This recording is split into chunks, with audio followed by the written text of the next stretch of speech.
Oh, happy Lammas, everyone. I know I'm a day late, but yesterday was a bit hectic and the energy for me was a bit too screwy, so I thought, well, I'll wait until everything's a little bit less hectic and then let's try and get the sun out of my a little bit less hectic and a little bit less bonkers, so that I can dedicate a little bit of energy to this before the day starts.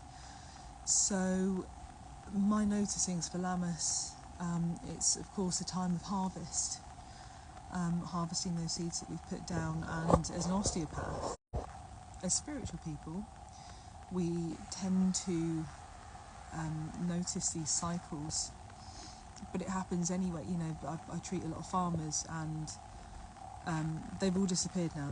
I won't see them again. I won't see them again for several months. Sorry, the connection's really bad today.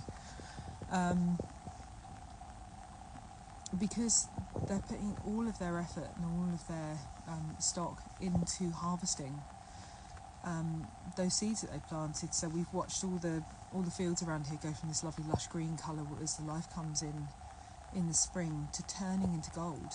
So all these beautiful golden fields are now being harvested. And what's interesting, the shaman in Peru, and a lot of other shaman probably around the world, they use fire to transmute smoke, to take up intentions, offerings to spirit, and the smoke takes it wherever it needs to go. And it's interesting because even though you can't see the harvesters, the combines, you can see it's not smoke obviously, but it looks like a plume of smoke coming off. And I was driving along yesterday and I saw it and I thought, I wonder what they're sending to spirit. I wonder what their intentions are. So I'm just inviting everybody today to think about what they're going to harvest for Lammas. You know, what seeds have you planted and what is now ready for you to take? What nourishment can you get from those seeds that you've planted? And for me, I've gone through a big change. Like I mentioned in my last video, I've changed all of my musical instruments, which has been a big thing for me. I've had a big attachment to them, and some feelings of guilt possibly around. My dad bought me the instruments, so I've had this huge thing around guilt, but I've had to kind of deal with that and let it go to move on. And actually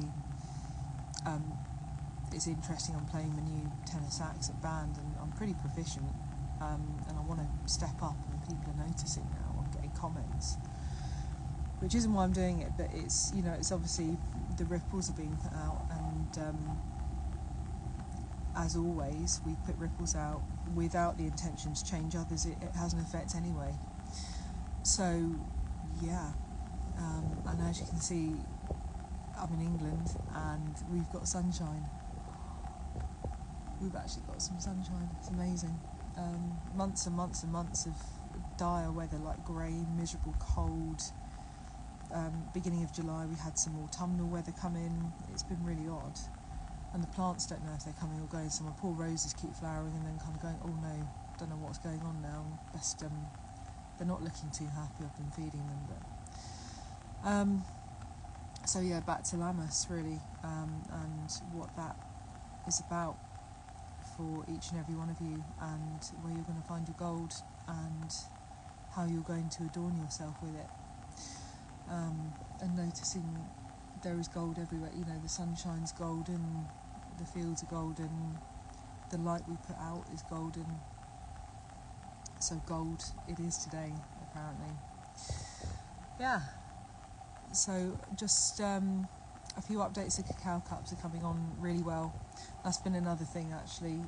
I'd chosen to work with some colours, you know, like a make of colour, and with some sad news, a chap who owned the place that I was going to sort of died really suddenly, and they couldn't fulfil my last order. They just didn't have the stock.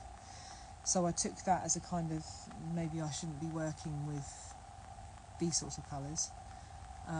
So I've found some others, and the names that they use for the colours are like crystals, and I thought, well, that kind of sits really nicely with me. So, and I like the colours. So the pots, the cups will be fired next week, and then I will go and I will glaze them.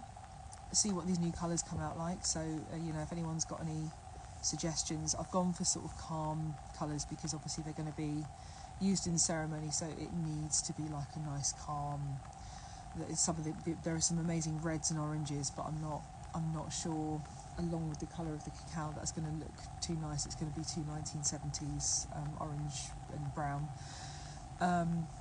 But we're going for sort of blues and greens and pinks and greys. So hopefully they'll look really good. So that's in the offing. There's a new workshop, Rainbow People, which is out for next year. And we've got some other workshops coming up this year in Portsmouth. If you've attended, please do attend again if you want to. If you're thinking of attending, then go and check out www.thewayofthehummingbird.co.uk events page. It's all up there. If you want to purchase cacao, people are buying that offline now, which is great. If you want shamanic sessions, then great, get in touch. And we're still in talks with the Apaza family about bringing them over next year to do, like a few days retreat here and to do some work with us, which would be absolutely amazing. So I'm hoping either Don Morale or Don Husto will bless us with their presence, but we will see what comes with that. So yes, wishing you all a wonderful Lammas. Think about how you're going to harvest what you've planted. Bathe yourselves in gold.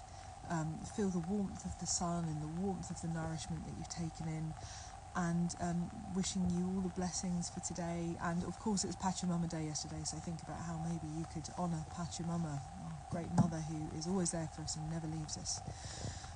So yes, that's my little rant for today before I go and be an osteopath. So wishing you all lots of love, and I will connect in again soon. Huge love to all of you. Moonai from the heart. Cacao, lovely, yum yum. Yes. Happy Friday, everyone. Take care.